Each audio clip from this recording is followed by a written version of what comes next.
guys! Welcome back again to my YouTube channel.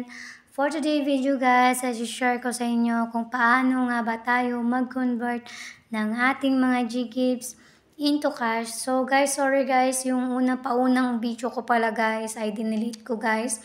Because I have copyright. Then hindi ko po siya ma-recover kung alin po yung na-copyright ko doon. So ni-review ko naman siya guys, pero hindi ko talaga siya makita kung saan ako nag-copyright. So, yun, tinanggal ko na lang siya guys para hindi po magka-aberya yung ating YouTube channel. So, ngayon guys, ulitin ko na lang yung aking video about paano nga ba tayo mag-convert ng ating Ggives gamit si TikTok Shop.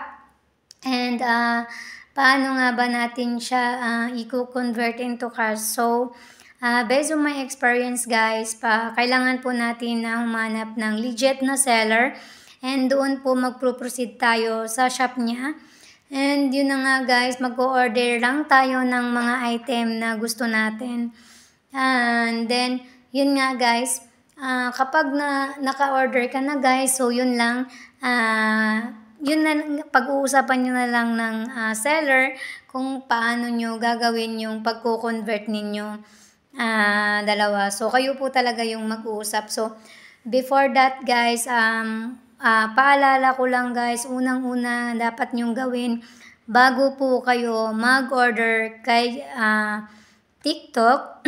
Unang-una nyo pong gagawin ay you need to talk to seller. Kausapin nyo po yung seller na kukonvertan ninyo ng inyong Ggives. And then, yun na guys, si seller na po yung magpapaliwanag sa iyo kung ano po yung mga processing na gagawin ninyo para ma-convert po ang inyong Ggives into cash. Because TikTok, we are not allowed to cancellation guys.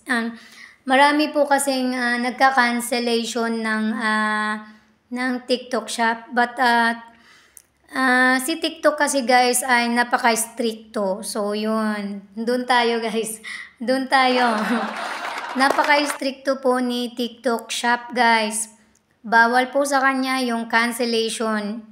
Kapag nakailang cancellation po kayo ng inyong order, hindi po kasi siya katulad ng Shopee noon na kapag kinancel natin ay napupunta po siya sa ating balance account ng ating Shopee. But this platform TikTok Shop guys is not same to Shopee. Kasi nga po guys, si TikTok po ay kahit na kinancel mo siya, wala pong mapupunta sa balance natin na pera natin na galing kay Ggives. So, yung processing po kasi ni TikTok about kay Ggives, kapag kinancel mo yung order mo kay TikTok, babalik lang din po sa ating mga Ggives yung ating pera na in-order natin kay TikTok. So, step number 1 guys, kapag in-order nyo po siya and kinancel ninyo guys, babalik lang po siya sa ating Ggives. So, step number 2, kapag in-order nyo na siya and then na-proceed ka agad ng seller papuntang GNT guys, Express. So guys, wala na po yung cancellation. So ang nakalagay na po doon is request to refund. But kahit naman po na mag-request po kayo ng refund ay hindi na po yun mari-refund kapag in-order nyo na. Kasi nga po, kapag nag-request kayo ng refund, so si seller na po yung kailangan nyong kausapin pagdating doon. So, like example, kinausap mo si seller pero si seller ayaw niyang i-return yung pera mo. So kahit naman guys na i-return niya yung pera mo, babalik lang din po sa Ggives. So yun lang guys. So step number 3 guys, unang-una guys ay kapag nag-convert po tayo, wag na wag po ninyong ibibigay yung inyong OTP. Because kapag nag-convert tayo guys, dapat kayo lang talaga ang nakakaalam ng OTP ninyo. So, yung mga seller po, hindi po sila allow na maghingi ng mga OTP ninyo.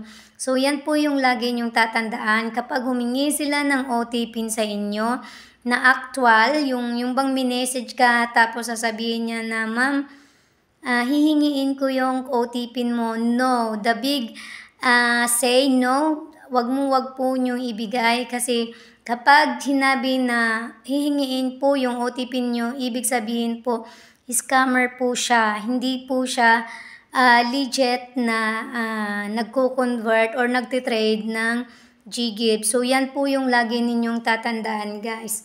And yun nga, guys, no?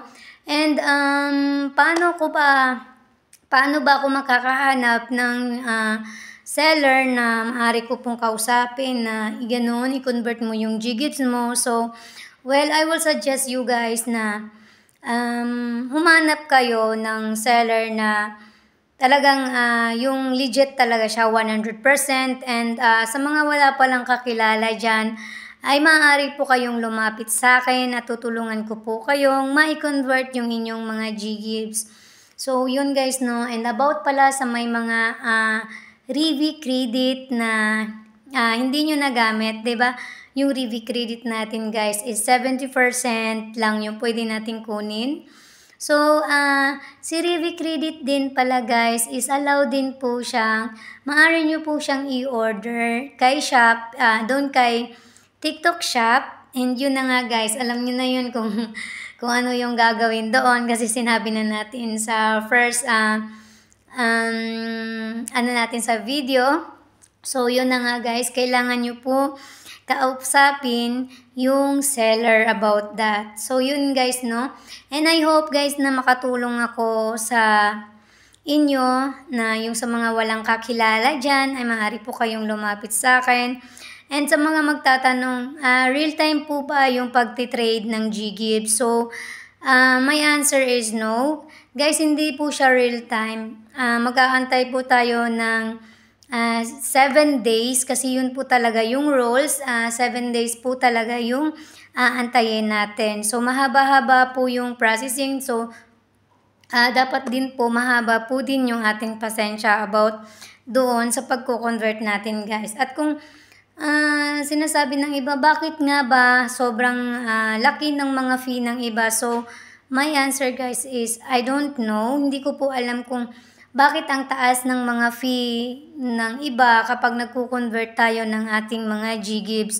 So, for me guys, inbox nyo lang ako or mag-comment lang kayo at sasabihin ko sa inyo and tutulungan ko kayo sa mababang fee lang po tayo. So, hindi po ako nanghihingi ng lower fee about sa pagtitrade ng mga GGIFs guys. So, yung akin lang po guys ay makatulong ako sa ibang tao dahil lahat naman tayo ay nangangailangan. So, yung video na to guys ay hanggang dito lang na muna tayo, no? Pag may mga tanong kayo o may gusto kayong isabi sa akin, mag-comment lang po kayo sa description. And, ito, comment to description. I-comment nyo lang po and sasagutin ko by the next upload natin. So, thank you so much guys for watching my video. And I hope na makatulong ako sa inyo guys. So, hanggang dito lang na muna yung ating video. And sa mga hindi pa pala nakasubscribe dyan, don't forget to subscribe and hit the bell para updated kayo sa tuwing nag-upload ako ng mga panibagong video. So, thank you so much guys and I hope nag-enjoy kayo. So, kahit na sobrang po yung boses natin ngayon because parang masama po kasi yung panahon dito. So, yun lang guys, no?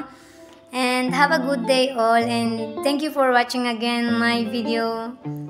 See you in the next vlog.